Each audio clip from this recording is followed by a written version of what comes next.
ఉన్నారు. ముందుగా మనం కాంగ్రెస్ నేత సతీష్ మాదిక్ గారితో మాట్లాడదాం. సతీష్ మాదిక్ గారు, గుడ్ ఆఫ్టర్నూన్ సార్. సతీష్ మాదిక్ గారు, జయ జయ హే తెలంగాణ పాటని అందశ్రీ గారిచే రాయించబడి కీరవాణి గారిచే ట్యూన్ కట్టించబడి రేపు జూన్ 2వ తారీఖున విడుదల కాబోతుంది. ఈ పాట ఇలా విడుదల కాబోతున్నందుకు మీరు ఎలా ఫీల్ అవుతున్నారు? ముందుగా చెప్పండి.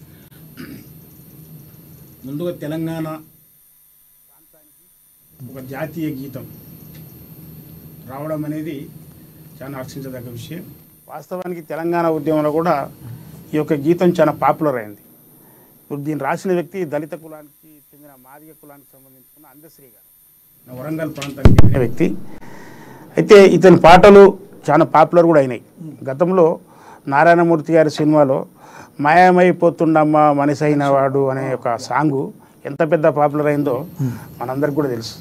దాంట్లో ఉన్న మీనింగే కానీ భావనే కానీ అంటే మనిషి యొక్క జీవితానికి చాలా అట్టి కట్టినట్టుగా ఉంటుంది ఆ పాట. అదే రకంగా అదే స్థాయిలో జయ జయ హే తెలంగాణ జనని జయకేతనం అనే ఈ యొక్క తెలంగాణ సంస్కృతిని ఉట్టిపడే ఈ పాట చాలా ప్రజల లోపలికి తెలంగాణ ఉద్యమ సమయంలో చాలా బాగా పోయింది.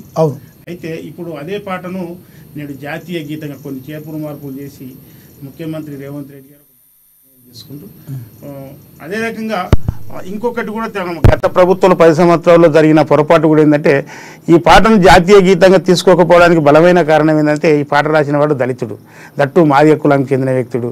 ఇతని పేరు ఏ రకంగా పోయి ఉత్తగించాలని చెప్పేసి అని కేసీఆర్ గారు ఒక కుట్రతో ఆలోచన చేసిండు. అదే రకంగా తెలంగాణ తల్లి విగ్రహాన్ని కూడా తయారు చేసింది ఒక దళితుడు. అతడు కూడా వరంగల్ వాసి, పసునూరు దయాకర్ ఎంపీ, వరంగల్ మాజీ, అతడు ఉన్న ప్రస్తుతం ఎంపీ. అతడే తయారు చేసిన ఆ విగ్రహాన్ని కూడా. కానీ దానికి వేరేటోళ్ళ పేరు చెప్పిండి. అంటే ఇట్లా కొంతమంది ఒక అట్టడుగు స్థాయిలో ఉన్న వ్యక్తుల యొక్క పేర్లను ఉచ్చరించడం కూడా ఇష్టం ఉన్నది ఈ యొక్క ముఖ్యమంత్రికి అనేది, గత ముఖ్యమంత్రికి అనేది స్పష్టంగా తెలుస్తుంది. అట్టడుగు స్థాయిలో ఉన్న వ్యక్తులకు వాళ్ళ యొక్క కళలు, వాళ్ళ యొక్క తెలివితేటలు ఏ రకంగా ఉంటాయనేది ప్రపంచానికి తెలియనియకుండా అడ్డుకున్న పరిస్థితి కూడా మనం గతంలో చూసినాం. కోసం ప్రత్యేకంగా మేము ఇప్పుడు ఉందే దళితుల కోసం అన్నవారు కదండి ఒకప్పుడు కేసీఆర్ గారు. మీరు మొట్టమొదట ఆయన మోసం చేసింది కూడా దళితులనే సార్. ఎందుకొరకంటే దళిత ముఖ్యమంత్రి అని చెప్పి మమ్మల్ని దగా చేసి మోసం చేసిన వ్యక్తి ఈ దేశంలో మొట్టమొదటి ఎవరన్నా ఉన్నారంటే అది కేసీఆర్ గారే. తెలంగాణ ఉద్యమ సమయంలో ఉద్యమం నడిచిన రోజులు దళితుడు ముఖ్యమంత్రి అని చెప్పిండు. తెలంగాణ రాష్ట్రం వచ్చింది, తన ముఖ్యమంత్రి అయి కూర్చుండు. అంటే ఇంతకన్నా నిలువు మోసం అనేది ఇంకేదన్నా ఉంటుందా? అంటే ఇప్పుడు వాళ్ళని ఎవరన్నా బీఆర్ఎస్ వాళ్ళని కదిపితే ఫస్ట్ టైం అలా అన్నారు, రెండోసారి దళితులు అందరూనే సీఎం కేసీఆర్ కావాలని కోరుకున్నారు అని చెప్తున్నారు కదా. ఇప్పుడు అది నోరా లేకపోతే తాటి మట్టనా? ఇప్పుడు మాట మనిషికి ఒకటే మాట ఉంటుందండి. అది కూడా ఉద్యమ సమయంలో చెప్పిన మాట, రాజకీయంగా చెప్పిన మాట కాదు. అది ఉద్యమ సమయంలో దళితులను ఎవరు చేస్తారు ముఖ్యమంత్రిని? నేను చేస్తాను, దళితులను ముఖ్యమంత్రిని చేసి నేను కాపలా కుక్కలాగా ఉంటానన్నాడు కేసీఆర్ గారు. అప్పుడు మేము అతను ఎంపటి ఉన్నా, నేను ఎస్ఎస్ఎల్ స్టేట్ ప్రెసిడెంట్, నేను టీఆర్ఎస్లో కేసీఆర్ గారి పక్కన చాలా దగ్గర ఉన్నాను నేను. అదే రకంగా 3 ఎకరాల భూమి దళితులకు ఇస్తానని చెప్పిన మాట, దళితుల అభ్యున్నతి కోసం అసలు మొత్తం 50 లక్షల కోట్ల రూపాయలు నేను ఖర్చు పెడతానని చెప్పిన మామూలు కాదు. దళితులకు మొత్తం పల్లకిలో, బంగారు పల్లకిలో మోసుకొని తిరుగుతానేనని చెప్పిండు, ముఖ్యమంత్రి అయ్యిండు.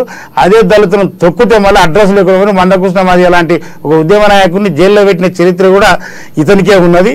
కనుక ఇప్పుడు ప్రస్తుతం 2వసారి ఈ ముఖ్యమంత్రి అయినా ఏదైతే రేవంత్ రెడ్డి గారు ఉన్నారో, కాంగ్రెస్ పార్టీ ఉన్నదో, నిజానికి దళిత పక్షపాతిగా వ్యవహారం చేస్తుంది. అది కళను గుర్తిస్తుంది, వాళ్ళ యొక్క ప్రాధాన్యతను గుర్తిస్తుంది. కనుకనే ఈరోజు తెలంగాణ సంస్కృతిని ఉట్టిపడే ఆ యొక్క గీతాన్ని ఈరోజు మన జాతీయ గీతంగా తెలంగాణ గీతంగా దాన్ని ప్రకటించడం అనేది చాలా హర్షించదగ్గ విషయం అని చెప్పేసి విజ్ఞప్తి చేస్తున్నా. ఓకే సతీష్ గారు, మనతోటి బీఆర్ఎస్ నేత రామ్మోహన్ గారు ఉన్నారు, ఆయనతో మాట్లాడదాం.